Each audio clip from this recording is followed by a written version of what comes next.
За юуны өмнө нэг зүйлийг хэлхийг хүсэж байна. Ардчилсан нам бол Монгол улсыг дэлхийд нээлттэй болгох, бүх дэлхийдээ худалдаа наймаа хийх боломжийг нээсэн, үүний төлөө тэмцсэн, дэлхийн улс орнуудтай эрхтгч харилцаатай байхыг эрхэмж ирсэн ийм улс төрийн хүчин. Хоёр хөрстөгөж энэ тэнцүү эрхтгч зарчмаар харилцдаг. Хамгийн гол нь үндэсний аюулгүй байдал тусгаар тогтол үндэсний эрхчлөөг энэ тэргуунд эрхэмлдэг ийм улс төрийн нам шүү Гантмөр дарга. Харин ямар ч аль нэг талыг нь баримталж чадлын эсэргүүцсэн зүйл огтхон чалга. Бид нэн тэргуунд манай улсад энэ хэлцээр ашигтай юугүй юу? Монголын үйлдвэрлэгч нар орлого олж чадахгүй юу? Монгол хүн ажилтай байж чадахгүй юу? Бид эдийн засгаа тавиад туучихгүй биш үсттэй гэж санаа зовж байгаа учраас ийм зүйл яриад байгаамаа. За тэгээ бидний хувьд бол үнэхээр Монгол хүн бүр ажилтай орлоготой байхын төлөө л ажиллаж байгаа гэж ойлгоод байгаа шүү дээ. Тэгээ бид дотооддоо шийдэх асуудал маш олон байна. Гэтэл засгийн газраас сүүлийн үед бол дандаа л юм гадаад улсуудтай гадны улс орнуудтай байгуулах ийм хэлэлцээрүүдийг л оруулж ирээд байна.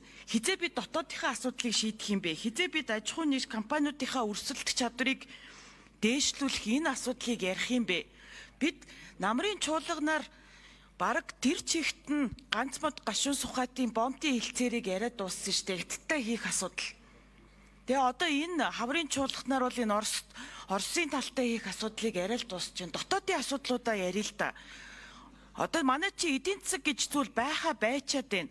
Бүх зүйл дээр нь төр орж ирж сандалд суучаад төрийн өмчлөлт компаниуд дээр нь бага хамаг орлого төвлөрчөөд манад ер нь бол одоо баг юм бизнес гэж нэрлэж болох зүйл байхгүй болчиход байна шүү дээ. Тэгээ энэ бол тэр бизнес эрхлэгчдийн буруу биш шүү дээ. Төрийн л буруу шүү дээ.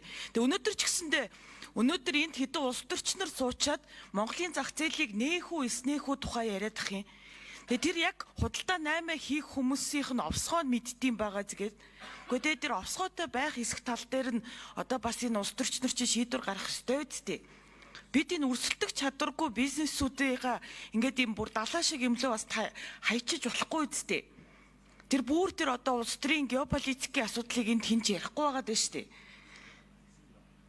Үндэ одоо ахаад жилийн дараа баахан ийм хямд өртөгтэй бүтээгдэхүүн манай зах зээлээр нэг тарчихсан. Манай компаниуд хаалга бариад эхлэхэд бид нар яах болж таарж байна. Тэрэн дээр бол итгэл өгч чадахгүй байгаа даа шүү дээ ажлын хэсгийнхэн.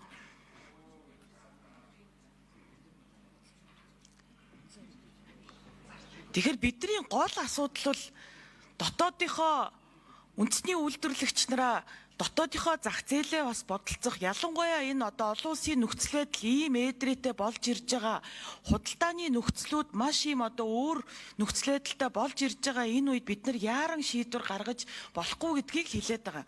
Түүнээс биш бид нар зах зээлээ тэлээд явахыг бодлого л яах вэ? Гол нь энэ чинь нөхцөл байдал чинь өөрчлөгдөд байна. Бүх зүйл тодорхойгүй болчлоо. Судалгаанууд чинь хангалтгүй байна гэдгийг л дахин хэлээд байгаамаа.